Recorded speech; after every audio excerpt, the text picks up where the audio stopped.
Good morning, everybody. Tony Busby, Great Florida of Lake Nona and Hunters Creek here. Today, with our education moment, we're going to talk about getting your policies reviewed annually.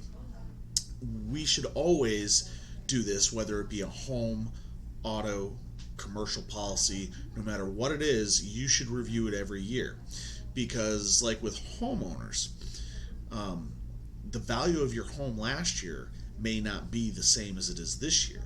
So if you're looking at it and you're using actual cash value or stated value, as with a lot of policies are, you could be at risk of being undervalued and not getting enough money to actually replace your assets or your home, your auto, or whatever.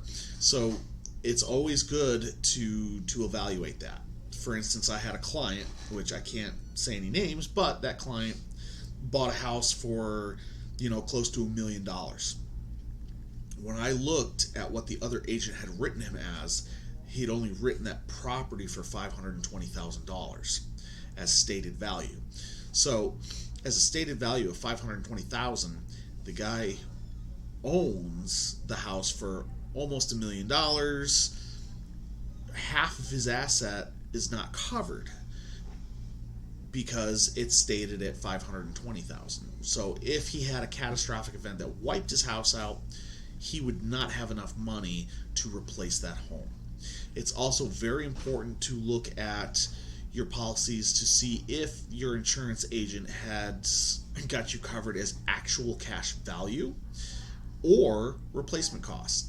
Actual cash value takes into consideration depreciation, whereas replacement cost will cover the replacement of the home in total.